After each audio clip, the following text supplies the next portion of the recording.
Hey everyone, and welcome to the Stock Talk for December 2nd.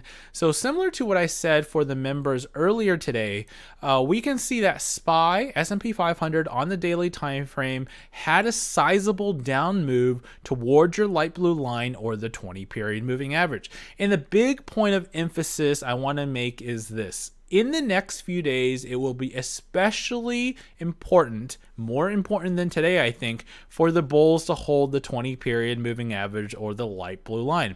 We've seen multiple times in the past how bears took us lower, as we see here. We held over the 20 period moving average, and then we eventually rallied higher, as we had done here, and here we are once again.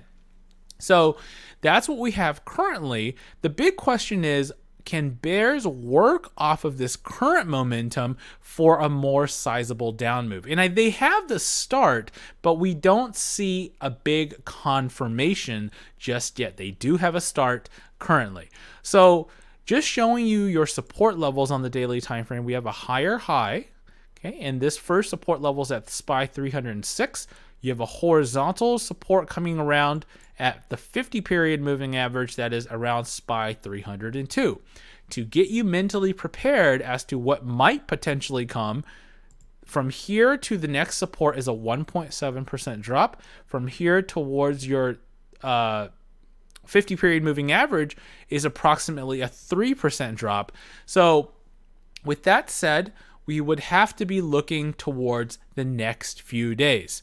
If bulls can hold this level, as we can stabilize, maybe form a green or red candle without price changing too much from where we are right now, that would be a successful hold in the short term. So just kind of want to talk about that, and let's take a look at the VIX, or the volatility index. So here is the VIX. Something very interesting we've noticed is in May and June of last year, actually throughout all of last year, 2018, mid last year, we had a baseline support of around 11.8. We broke under it, and then we rallied for a volatility spike. It was a temporary event, as we can see, before volatility eventually moved lower. From here, we saw a support level of around 12.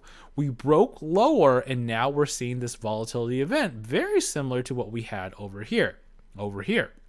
So my point is, this can very much be a temporary event. It can be a very quick event, but if this turns out to be something more, we will see it. Our group is continuing to monitor our bull bear on a daily basis, and we will continue to see if things change. So continue to watch out for that. For now, that's what I want to point out for the VIX. Looking at TVIX today, TVIX did have a move higher. Just note we did have a reverse split, so this will eventually correct itself on the TD Ameritrade software. But right now we can see an extended move. If we look at this, this was almost a 10% move towards the upside. So if we just kind of mark where we closed last Friday in a 10% move, we pretty much went up this much. Okay, so overall, it's not a huge concern for me at this point in time. And we will have to monitor the next few days to see if markets can stabilize. I think it can, but we'll just have to see. All right, moving on to a couple of your comments made in the last video. First of all, remember our poll question that was, where do you think SPY or ES will close by the end of the year? Let's take a look at that and your answers. So we're going to take you to the weekly time frame for the ES S&P 500 futures, and here are your results. So this is where we are right now. This is the end of the year. So we will see who gets the closest. We have some values, two values that are down below. We have one person who is smack dab where we are right now. And then we have four that is up above us. So it'll be interesting as to see where we will close by the end of the year for broad markets. All right, we're going to look at some of your comments also made in the last video. So we're going to start with Josh. Probably higher, but on your monthly chart of the SPY, do you get a bearish divergence on the RSI 14? You should from January 2018 to now. The RSI will resolve us eventually. So, okay, so on the monthly time frame for SPY, so this is what we have monthly. RSI divergence. So I don't have the RSI personally on here. So if you're talking about a divergence on the RSI, here's the thing, right? With divergences, kind of talked about this in the past, it doesn't necessarily work, or it takes a very long time to work, and by that time the market is up significantly more than where you initially expected, and so I don't, when there's an indicator that's like 50-50 or it's like 51-49, I generally don't use those sort of indicators because it can mess with trading. Whether you're trading short-term, long-term, whatever it is, it can mess with that quite a bit. So and I think what you're talking about here, I have the MACD on here, right? We have a higher high over here on the monthly, and here's your MACD not making a higher high compared to where we are over here. But it's not my favorite type of indicator. I've seen multiple failures in the past, and therefore I have other stuff that works better. So maybe it goes down, maybe in 1 to 2 years or 3 years from now, or maybe it's 8 years from now, especially when we're observing the monthly time frame for divergences. Not too confident on that. All right, moving on to Jomar. Hey, and Kevin, great analysis. Can I do one for IWM? Yeah, absolutely. So IWM is small caps.